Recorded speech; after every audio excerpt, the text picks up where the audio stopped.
Hey everyone, Adwin's here again to review the anime. I'm again a week behind. The last week was pretty busy for me, and this is probably my last chance to do anything with the anime. And if I decide to delay it any further, I might as well just do another 3-episode review next week. And I don't want to do that, because that episode was 30 minutes long. And at the same time, I don't want to cut content just because I want to rush. I still want to try to give my thoughts on the anime with as much depth as the previous reviews, and I think I can do that. It's just a matter of being more concise with everything I'm saying. But as I begin recording, we'll just have to see how everything ends up. So episode 5 begins and somewhat focuses on what episode 4 promised to deliver on. Yachio's backstory. We obviously don't get the whole picture, but it gives us enough context for the rest of the episode. More specifically, it focuses on Yachio's past relationship with a girl named Mifuyu. A girl with a seemingly similar interest in rumors as the current Yachio. And note that I say the current Yachio because the Yachio in this flashback seems disinterested in the whole rumor business. With a cameo of another one of her old party members, which you might recognize from my previous review, we skip ahead to what seems to be an argument between Yachio and Mifuyu, who believes that there's this rumor that could save magical girls, while Yachio implores Mifuyu not to chase these rumors anymore, after which they go their separate ways. To me, this is an interesting way to introduce a character, mainly to contrast with Yachio. Current Yachio, well, I wouldn't call her a fanatic of rumors, but she's definitely enthusiastic about them. Probably more so to understand how they work and to protect others from the very harmful ones. But the flashback Yachio didn't really seem to care. So knowing that, and also the fact that Mifuyu liked these rumors as well, it could probably signify two things. Yachio realizes that these rumors are not something to just be ignored, especially now that her friend is probably gone because of one. And the second thing is that she's probably emulating traits of her old friend who she clearly cared about but had stepped out of her life. That is, investigating the rumors kind of reminds her of Mifuyu, fills that hole in her heart, so to speak. And I think that adds an interesting dimension to Yachio's character. As time went on, and time has passed, as we can tell from the uniforms, Yachio develops. I was gonna say matures because, that's usually what character development does, but Yachio's development in this case is, well, I don't want to call it immature either, because everything that she's been through that we know of at least is understandable. You could say it was matured in the sense that she's realizing the true threat of these rumors, but one could argue that emulating Mifuyu in the process, not necessarily, mature? I don't know. I really should probably avoid using mature and immature in the first place, because that sounds biased. If Yachio's obsession with rumors is related to Mifuyu, that's her way of coping. And that's completely fine. There's nothing immature about that. So I guess I can just call it character development. So while this doesn't give us the whole picture of Yachio's backstory, it gives a small piece of it, just enough to at least see where Yachio's coming from. And it all comes to a head when we see Mifuyu on that bridge. Now, Yachio retains her calm, collected self for the most part throughout her conversation with Mifuyu, as she remains skeptical and starts interrogating her to make sure this is the real Mifuyu. And throughout this scene, there's all sorts of red flags. The way Mifuyu speaks, the pinwheels moving backwards.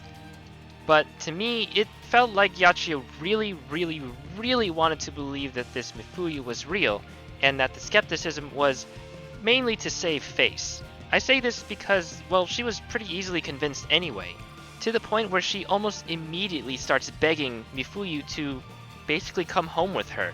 Mifuyu tries to tempt Yachio to stay with her instead, but then Iroha comes along, having already figured out that this is all fake, and she tries to intercept Mifuyu before anything bad happens. then Mifuyu gives an honestly chilling speech about how insignificant Iroha is. Mifuyu was the best friend. Who the hell are you to come in and take my place? And then a short fight ensues. Now, honestly, I'm kind of disappointed that that speech didn't really get any farther than it did. It would have helped hammer in the point that Iroha, for all intents and purposes, is a side character. Iroha is an outsider. Her role in the grand scheme of things, at least in Kamihama, and in this case Yachiyo's story, that was always questionable, both for us the viewers and in universe. It honestly would have been really nice for them to address it in canon, to have Iroha question herself again. What is her purpose? Why is she doing any of this? And why do any of these other girls matter to her? Does she even matter to them? But sadly, it doesn't really delve into that. And I guess it's understandable because the whole Mifuyu plot was pretty scrunched down. Like, Mifuyu's introduction was really fast, so I could understand if they thought it didn't necessarily justify something that deep. Cause sure, we've been dealing with Iroha this whole time and we've been asking those questions, but with Mifuyu as the obvious comparison point to Iroha, having known Yachiyo for longer in the past, I think probably we would have needed more time with Mifuyu before she could make that kind of speech.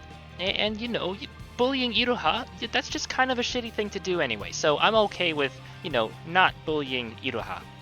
Anyway, back to the fight, which was really short, had some weird moments, but I'm not going to nitpick the fight because it ends in probably in the best way possible, in which Yachiyo just straight up stabs Mifuyu literally in the back to save Iroha. Now, I know this chick was fake, and I'm sure everyone else did at this point too. I mean, it was obvious from the beginning, but Yachiyo was really convinced it must have taken a lot for her to just muster up the strength to just do that. And you could see the pain in her eyes as she fell to the floor trying to convince herself that that was not the real Mifuyu, and also the darkness in her gem. Gladly, she's able to calm herself down pretty quickly after that, but she struggles to use a grief seed to cleanse her gem, but gladly Iroha offers her own grief seed to help her instead. Considering how important grief seeds are to magical girls, that's a pretty nice sign of friendship right there. And while Iroha's and Yachiyo's relationship wasn't really the focus of this episode at all, I think that gesture was a nice little wrap-up to the set of questions that I proposed earlier. Yachiyo is Iroha's friend. It doesn't matter what had happened in the past. What matters is what's happening now. What can I do right now? And Iroha's answer? Keep Yachiyo safe and to be her friend. Oh my god, I just realized the parallel to episode 4, where Yachiyo claims that Iroha was a prisoner of her past by focusing on Ui, but Yachiyo's doing the same thing with Mifuyu. Oh my god! Parallels between characters in development and stuff like that. Whew. Oh yeah, and Doppels happened. So honestly, I only barely remember how this scene played out in the game, so I can't really draw a good comparison between the two, but I feel like the anime was still a better medium for this kind of thing to happen. Iroha's soul gem was also pretty cloudy at this point, and as she loses consciousness, she looks inward, I guess. I don't know why she would be looking inward at a time like this, but she does, and as she sinks further into the abyss, she encounters someone or something that looks quite a lot like her, and then it seems like she loses control of herself, and out comes the persona! Now, hopefully the anime-only viewers don't think I'm crazy for saying that.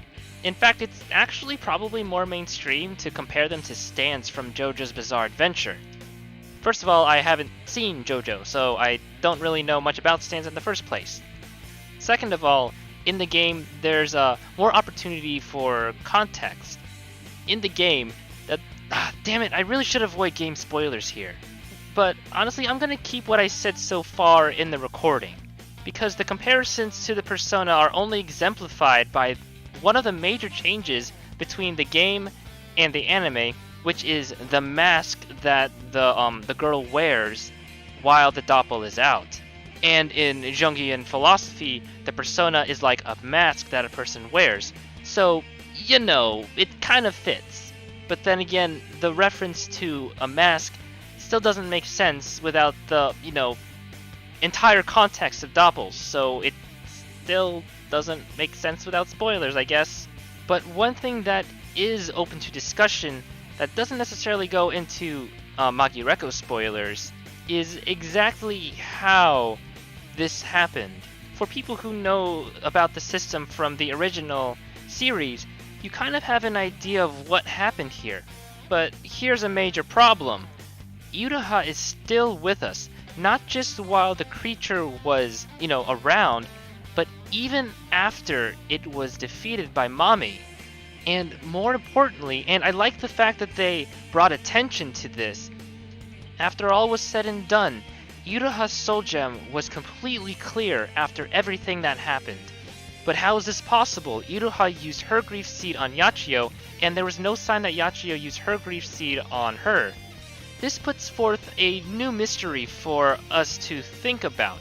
It gives us as many pieces as necessary to invoke certain thoughts and questions from us, while not giving us enough for us to come to a conclusion on our own. And I think the way they did it here was a good way of executing it to get us hooked for the next leg of the story. Because, the show hasn't been doing enough of that so far. And the episode ends proper with some nice moments between Yachio and Iroha, with Yachio letting Iroha stay the night. Not too much is said here, but it's very clear that Yachio is beginning to trust Iroha more and more. But there are two specific instances that really hit home for me. The first one is when Iroha falls back asleep thinking that it's been a long time since someone else cooked for her. Having been self-sufficient for a long time, even while her parents were around, it was just so wholesome to see her comfortable with letting other people do things for her. And the other instance is when we see that Yachio put Iroha in Mifuyu's room, signifying that Yachio is starting to let go of the past and let this new person into her life. Is Yachio replacing Mifuyu with Iroha? Not necessarily, and she doesn't have to either. But this is still one of the stronger indications of Yachio's character development, at least it was to me. And after the credits, we have another rather chilling scene where Momoko and Rena are, incapacitated, and Kaede is left to fend for herself. And in desperation, she ends up summoning another one of those creatures and easily destroys the witch. Afraid of what she's capable of, she hides when she hears Matama approaching. And just as she collapses in the woods, still questioning what she had become, our attention is drawn again to her soul gem, crystal clear. I kinda wanna nitpick and call that scene redundant, because we kinda already saw all this, but at the same time, this scene was executed so well with characters that I'm sure we all wanted to see again anyway, so I can't really say it was a bad place to end. Speaking of endings, I really wish I could end it here. It's such a good ending to episode 5, but I gotta move on to episode 6.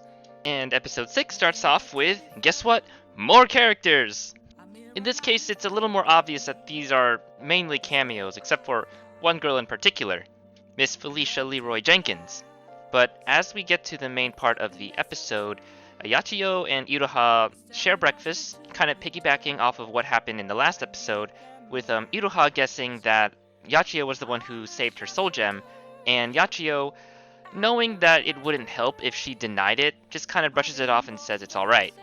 Iroha says she wants to walk around Kamihama a little bit more before going home, and Yachio warns her about where to go and to hide the fact that she's a magical girl. And with that, the two go their separate ways, and Iroha ends up in a rundown, abandoned mall-type place. Now, granted, it's not the first place she goes to, but she does end up in this weird place very strangely. Like, honestly, she's gotta be fearless to be walking around places like this. And here she meets the next rumor of the Lucky Owl water, which promises to bring good luck and fortune to those who drink it once a day. Now, it should be obvious, but this is like a big red flag, but of course Iroha decides to drink it anyway, along with Felicia, who happens to appear here. I'm not gonna lie, this scene, especially Iroha and Felicia's reaction to the water, is kind of adorable. They just seem to like be genuinely enjoying themselves. But when they're told that they can't have more than one bottle, the scene switches, and the music cuts kind of oddly. Like, I get it, the music is only supposed to appear when they're in vicinity of the rumor, but it was just such a weird cut. And then Felicia appears again, realizing that Iroha is a magical girl, assumes that she was carelessly wandering into her territory, and starts to try to extort her for money. So I'm going to use this time to just talk about Felicia herself, since she's the main new character, or the new main character introduced in the episode. She is a magical girl mercenary who has a deep hatred for witches, and goes berserk when the prospect of killing a witch even registers in her mind. And in true berserker slash Leroy fashion, she just goes in with her giant ass hammer and gives no fucks about anything, even if it's her allies or her employers. And when I was doing a group watch with my friends, again the friends who haven't seen Madoka before or played the game, when Felicia was first going into the fight at the beginning of the episode, one of my friends just stated, "Oh no, berserker going in!" Which honestly, other than being hilarious in the context of the group watch, I think it was a great way of executing Felicia's introduction without me having to tell my other friends who Felicia was, and we didn't even know her name at the time. We had a pretty good idea of what her character was supposed to be. Now, there's not much to talk about Felicia's personality because, you know, I basically described it to you already. But before I get into the really serious stuff, I have to say the most serious thing about Felicia, the most important thing you've got to know about Felicia, is that she's fucking adorable! Oh, look at her with her little twin tails and her little fangs and the way she eats and is so happy about getting all the lucky winnings and, you know, living on her own, homeless and her parents dead and, you know, normal kid stuff. Anyway, her role in the main story is going to be a little different from Tsuruno's because she has no previous connection to Yachio, and thus her motivation to even be involved with this is completely unrelated to her. Now, outwardly, her motivation to be with the team is money, but it was a little subtle in this episode, but they do hint that her real motivation is finding a new family, which is a little more obvious when Iroha proposes that to pay for Felicia's services, she would make a home-cooked meal for Felicia. And like I said earlier, I loved the scene where Iroha was so happy about Yachio making a home-cooked meal for her, so understandably I absolutely loved this as well. Felicia's backstory is already tragic as it is, and seeing that light at the end of the tunnel for Felicia, that just warmed my heart so much. Though, honestly, it was skimmed over pretty quickly in the episode, it still gave us enough that we could still pick up on it, without losing too much time in establishing her motivation for joining Iroha in her search.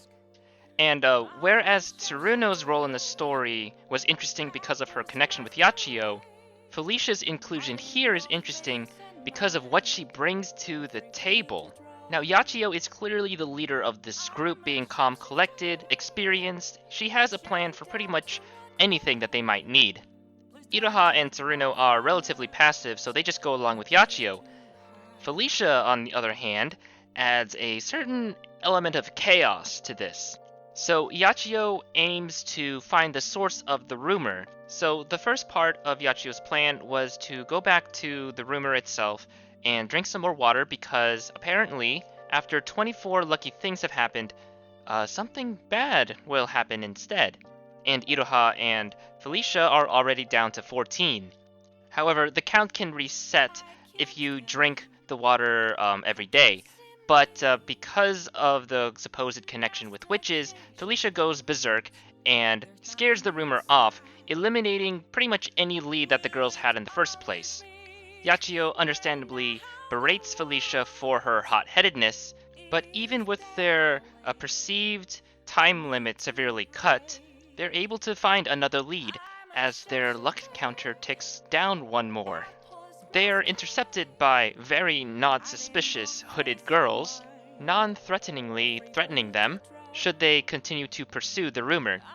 They even offer to provide water every day to hold off the curse. No one really buys it, but then the girls reveal their true intention. They believe that the rumors are key to eliminating all witches. And again, no one really buys this. Tsuruno rightfully claims not to trust them, meeting them in an underpass with no introduction whatsoever. And when it seems like they were gonna try to fight or escape, Felicia, being the chaos spinner that she is, seems a little bit more interested in their proposal. Being a mercenary, berserker type character with a hatred for witches, you can kinda guess how the next scene is gonna go, but unfortunately the episode just ends there. Felicia as an agent of chaos, it works well enough, though I think it is used pretty often with these berserker type characters. However, when the hooded figures appear, and it seems like Felicia will defect to them, that's when the agent of chaos thing really shines. They take advantage of her lack of loyalty and abundance of hatred to get her on their side and throw off our protagonists. Again, it's not the most original thing in the world, but I still like the way it was executed. And the last major thing I want to cover about this episode was the introduction of these hooded figures. After dealing with rumors almost unimpeded by outside forces for so long, these girls' appearances signal that the main story is finally going a little forward. And while their introduction is nice, I do have a few key issues with it. The first of which is the execution of their lines. Now, they're clearly supposed to be some sort of cult, but the whole monotone thing kind of ruins some of the lines, especially the fact that they finish each other's sentences. It just didn't really feel natural. It's not supposed to, but I didn't like it, and it kind of took me out of the scene. The next issue I have is that it kind of seems disconnected from the cliffhanger of the previous episode. Whereas episode 5 presented the mystery of the mysterious hairbird creatures, this episode introduces us to a cult. On the one hand, you could probably deduce a connection between the two, but with the way that both were executed, it just felt like that they're just piling more and more mysteries on you without really progressing either of them. It kind of exemplifies the main story's issue of having so much happen at once without any clear direction.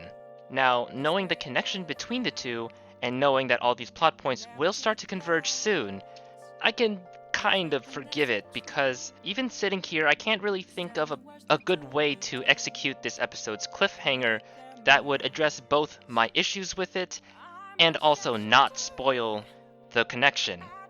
And, well, honestly, cliffhangers aren't obligated to connect with each other.